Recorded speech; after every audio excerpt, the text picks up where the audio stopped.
Okay, well, we got a little bit of a late start today for who knows what reasons, but we're on lesson 66 of a workbook of A Course in Miracles, and my function and my happiness are one. There's a line in this lesson that brought me directly back to my experiences with the 12-step program. My happiness and my function are one. Here's the line. Um, where is it? Oh, here it is. Today we will try to go past the wholly meaningless battle, which we'll get back to in a minute, and arrive at the truth about your function. We will not engage in ceaseless arguments about what it is. We will not become hopelessly involved in defining happiness and determining the means for achieving it. We will not indulge the ego by listening to its attacks on truth. We are merely glad that we could find out what truth is. Second step in a 12-step program, the fundamental mission, we came to believe, um, we were powerless over our addiction, not powerless, and completely not powerless as we're not power. We don't have any power. We're powerless over our addiction, and our life had become unmanageable. And there's a difference between being powerless over something and powerless in general. So we became, the first step is powerless over our addiction, and life had become unmanageable. Second step is we came to believe that a power greater than ourselves could restore us to sanity. Now, one of the problems that I saw in 12-step programs were the people who were just trying to stop using the substances, and that's what they thought was going to allow them to be happy, rather than understanding that when you stop using the substances, it's when you discover what the real problem is, and the real problem is always within ourselves. There's no other place could the problem be, and that's the whole message and tenor of A Course in Miracles. So when asking and working with the 12 steps and the second step, what I saw is when I realized that a power greater than myself could restore me to sanity, I understood that the limitation on the use of that power was only always going to be limited by the definitions that I allowed that power to restore me to. So therefore, if I defined sanity, if I gave sanity a definition, and therefore, by definition,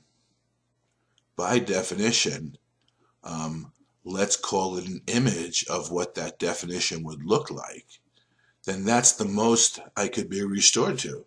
But if I let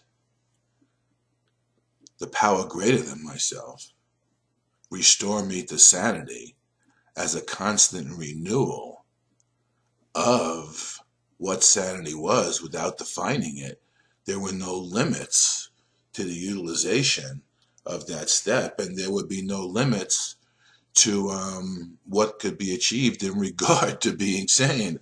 And this is saying much the same thing. We haven't known either what our function is, nor have we known what truly makes us happy.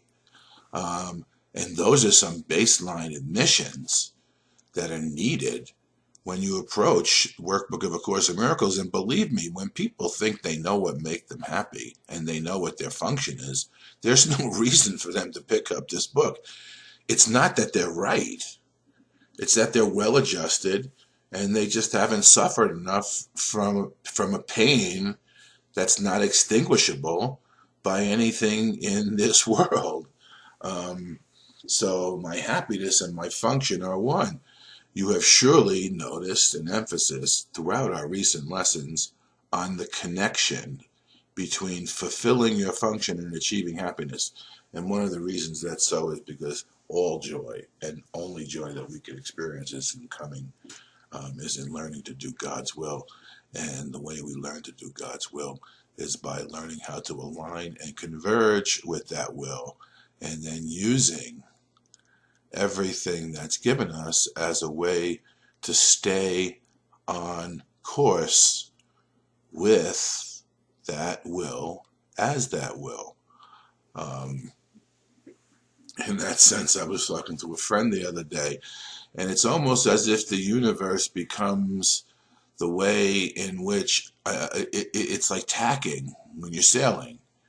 Like you utilize the universe as the way in which you learn to tack and sail along with the will of God in being happy. So you no longer look at what's going on in your life as limitations. You just sort of learn to utilize the reflection that you're getting from the world and the universe around you as a way to stay on track based on the path that's laid before you and gets lit up as you step forward. Miracles light your way. So I was shown in the sense that we all have a path, and this is one of the things that happens in vision when you begin to open your mind, and vision does come to you. I saw quite clearly that the path was laid out before me, and it was well lit, but the lights were not lit until I stepped forward on the path, and then the lighting of the path kept pace with my following it. And that's sort of what I'm talking about by not limiting what's possible to occur and not limiting what's possible to be achieved based on defining and giving an image or a face or a goal, a worldly goal, to my function and my happiness and how I can be restored to it. And I noticed along the path, every time I took a step, the lights were already waiting to be lit, and they did light up, and they lit up enough of the path so I can continue. And the joy and the surprise is in the ability to step forward fearlessly through the darkness and have the previous way that it was dark, the dark way, be lit up before you through the miracles that occur when you do follow the path, as you do fulfill your function. Because each and every one of us, in our desire to be special, the Holy Spirit takes that desire to be special and the specialness and utilizes it in a way in which we don't suffer from it, but we experience the joy of the purpose that we're given in an unlimited fashion, in an unlimited way, because there is no limit to God's joy and to the love that is what our creation is for and the way in which we can experience it. God is not limited in his expression of love, nor are we. The only thing that we're limited to is being able to be happy, joyous, and free as that expression of love. And the reason why we experience limitation in this world of space and time is because we are attempting to create unlike our Father created us to create. So therefore, when we are not doing that, we have placed a limit on the availability of that joy, of the abundance of joy, of the infinite eternal love that reality is and that we're designed to express. It's like a diamond. It's like diamond clear vision. That's what was given to me. You know, we're all facets on the same diamond. We're not the same facet, but we're all facets given the ability to shine forth the love of the light that is the diamond in itself. And in that sense, the flaw in the diamond makes us all unique expressions. You know, every diamond, there are no two flaws that are the same in diamonds. Perfect diamonds are all the same, but it's the flaw in the diamond that establishes that unique and allows it to utilize the light of the diamond itself to express itself uniquely. And in that way, our uniqueness is no longer a hindrance. Our uniqueness and our desire to be special allows us to be useful within the world of space and time. so that we could shine on our brothers in ways that are recognizable to them, that may not be recognizable to, say, another brother, that another facet or flaw in a diamond would be able to express to them. So you've surely noticed an emphasis throughout our recent lessons on the connection between fulfilling your function and achieving happiness. This is because you don't really see the connection. Yet there is more than just a connection between them. They are the same. Their forms are different, but their content are completely one. The reason that we don't see the connection is because we exist, as Karl Marx talked about, in a state of alienation where we pursue something other than happiness, thinking that it could buy us happiness. So we pursue money as our function, thinking that the money eventually is going to buy us what we need to be happy. And that's the exact opposite of what this course is teaching. Yet it is the way that we've been operating in space and time. And that's why Marx talks about as alienation. Of course, talks about it as separation. We're cut off from our means of support. We're cut off from our means of supply. And we're pursuing something that we could think buy us back into the means of supply. And there's nothing that can buy us back because we've never left. We've never left the source, yet we've had a break in communication wherein which we sought something non-communicative, thinking that it was going to give us what it cannot give us. It cannot give us more than the definition that it exists in, and within definition, everything exists in limitation by definition. That's what it's called, defining. You carve it out of something out of the whole in order to make it appear different and special. And yet the form may appear different when they seem to be broken apart, but in a sense it's all the same meaningless substance of nothingness that the dream is made of. The ego does constant battle with the Holy Spirit on the fundamental question of what your function is. So the ego is in constant battle. It's in constantly against. It's in constantly resistance. It is resistance to finding out the truth of your function, because without the ego, without you empowering the ego has no function.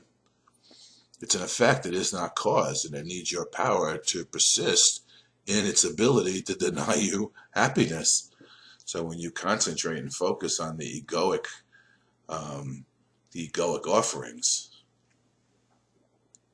that exist in the world of space and time, you are distracted from the truth of what your happiness is, and you never turn around and ask the fundamental question, is this true? Do I really have to do this? Am I really here to get old, to get sick and die, and exist in a condition of sacrifice, where upon getting the things that I love, they're already in decay, and with the certainty that I'm going to lose them, because everything is lost in space and time. We lose ourselves in space and time to death. There's no really lasting anything. That's the nature of space and time, beginning and endings.